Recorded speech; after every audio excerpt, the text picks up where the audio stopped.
Welcome to the Pride's Fall. This is our own little segment on tabletop horror stories here on the channel. My name's Andrew. I'm the DM for the Queen's Rooks and here for the Dunderheads in general. But for today, I'm going to be your narrator as we go over some awful horror stories and revel in the fact that we weren't part of them. So don't be like these guys. Be better. If you want to play in your own non-horror story game, then you can join us over on the Discord where we play games at least once a month with viewers. We also do community nights where we play once a week non-tabletop game, and yeah, we'd really appreciate seeing you there. Drop a like, drop a sub on the YouTube, go follow us on Twitch, you know, all that fun stuff. But with that being said, let's go ahead and get to the stories. Our first story comes from r/RPG horror stories by the username The Human Fighter. DM tries to gay shame a friend in me, then it gets worse. So, a year ago, my friend John, my girlfriend Jane, and I started playing in a new group with two friends of ours and Kyle, the GM, a friend of theirs. We agreed on playing a light-hearted game focusing on exploration and curiosity. I made a human fighter of low birth who aimed on becoming some type of champion, while John played a female elven wizard of noble birth who wanted to find out who she was outside of her family. Over the first 5 or so sessions, John and I noticed that we had created the perfect opportunity for a cliche romance, with the low-born guy wanting to prove himself to the out-of-reach high-born girl, and she wanting him to acknowledge her for her personality, not her heritage. So we started RPing this romance, exchanging flirty banter, awkward compliments, and the like. Nothing sexual or dirty, so no one at our table is into that kind of thing. We really had fun, and the other players seemed to like it too, even one of their characters trying to matchmake us. The GM, Kyle, started trying to convince everybody at the table we were gay, even though we're both straight, for romancing each other in the game, even though we obviously only did it in character.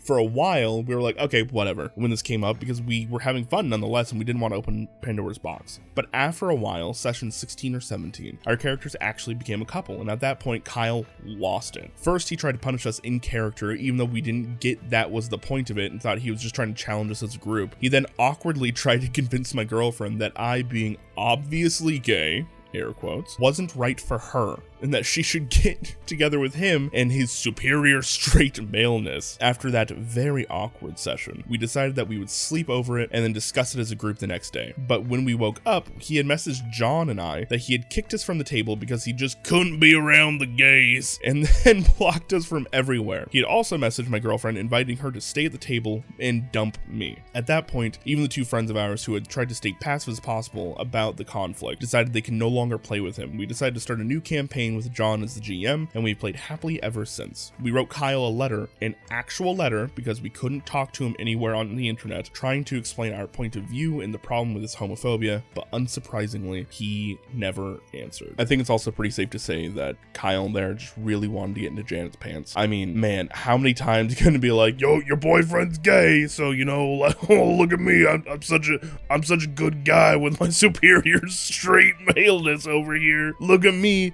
doing all the manly things. I can change your tire. I don't even need to look up a YouTube video for it. Man, those gay guys over there, obviously. Woof, man. Dude, I can't.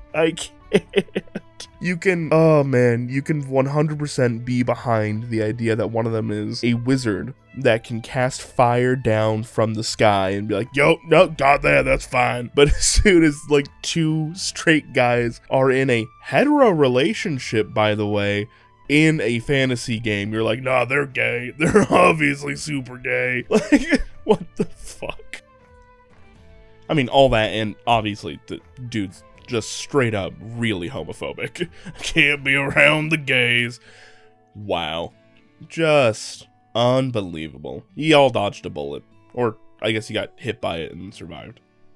This story comes from r/RPG horror stories by the user Asterion Del Toro. DM gets blamed because bandits act like intelligent human beings. DM gets blamed because bandits act like intelligent human beings. After 1 or 2 adventures together, the party was contacted by the town guard to deal with some bandits who had been ambushing travelers to and from the boonies. Walking along the road, they run into a camp of ne'er-do-wells. Rough-looking guys, the DM says, set up in tents alongside the road. As the party approaches, the ruffians laugh at what was apparently a dirty joke. The party's face hails the men, who get quiet all of a sudden. After some small talk, the face tells them that he and his fellows are looking for the bandits on the road. One of the toughs, a gruff-looking man with only one good eye, replies, "You don't say." Tension hangs in the air. Yeah, says the face. Would you happen to know about that? What are you implying? One Eye answers. Well, if you've been camped out here for a good while, you've probably seen something, or maybe even heard from some people who were attacked. The DM isn't sure what he's going for. Face is being very, very friendly, and none of the players seem to be expecting a fight. DM asks for perception checks. Everybody passes. The DM tells them that they're looking at these really rough customers. Most of them have scars, all of them are wearing patchy leather armor, and all of them are armed with worn but lethal looking weapons, whom they also have their hands on. Most of them have recent cuts and superficial wounds, and all of them are keeping their eye on the party. The face smiles, understanding what the DM is getting at, or so we think. In fact, from the look of it, it seems as though you've had some recent trouble. Maybe a scuffle with these same bandits? One Eye stares at them, saying nothing, but looking a little confused. Since you're not dead, you've obviously managed to drive them off, yes? The face continues.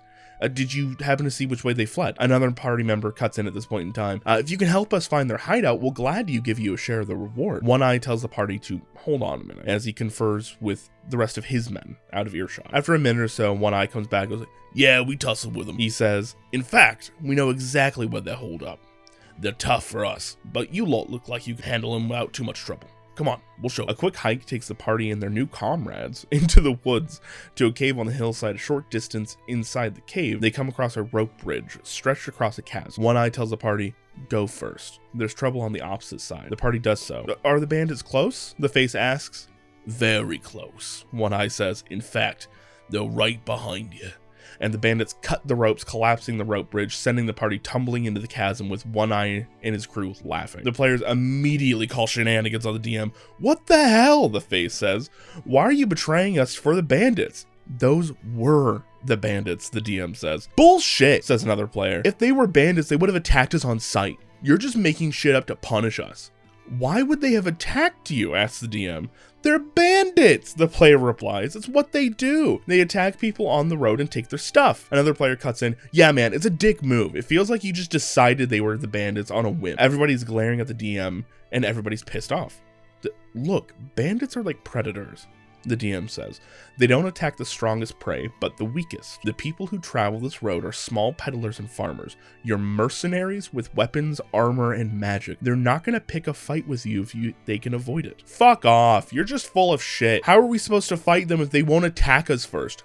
You could have attacked first, the DM says. You're working for the town guard, and they're obviously all the more reason they would have attacked us, a player cuts in. The DM looks around in disbelief. He seems to be the only one at the table who finds it plausible for professional criminals to assess risk and exercise discretion. The DM quickly moves on, with the party landing at the bottom of the pit, forgetting, air quotes, about fall damage to mollify them. This segues into a dungeon crawl to get back to the surface. In the end, the players consider this session satisfying, but to this day, consider the incident a huge gaffe on the DM's part. They can't comprehend that a bandit could possibly be anything other than an automaton who sees adventurers and flies into a homicidal rage, shake down a heavily armored party for a few coins to buy dinner. Heaven forbid that the NPCs be at least intelligent as the players. TLDR, party fails to recognize obvious bandits because they don't attack immediately, get led into a trap, then blame DM for making the bandits behave as if they actually had the ability to think.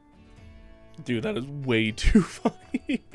Yeah, players can be kind of funny sometimes when they think that they know everything that's going on, right? And you think you're leaning into tropes as a DM, but it will go right over their fucking head. So you have to go hook after hook after hook.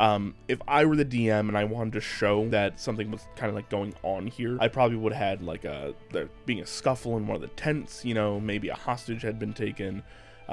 Maybe the players even recognized some of the carts that had been stolen being left around the definitely not bandits camp. But at the same time, I completely understand the DM here going like, what the fuck do you mean you don't realize these are bandits? Like, they're the most bandits that have ever bandited that ever bandit the bandit. Like, what I fucking literally, oh my god. I thought I was getting a description of somebody from like one of the bandits from Fable. When they were explaining it, I was just like, god damn, this is the quintessential bandit, but apparently not, so who knows. Anyways, with all that being said, thank you so much for watching. Oh man, what, you think they were fucking bandits? And please like, subscribe, follow us on all the social medias, Twitch, YouTube, all that kind of stuff. We'd really, really, really appreciate it. And until next time, have a great one.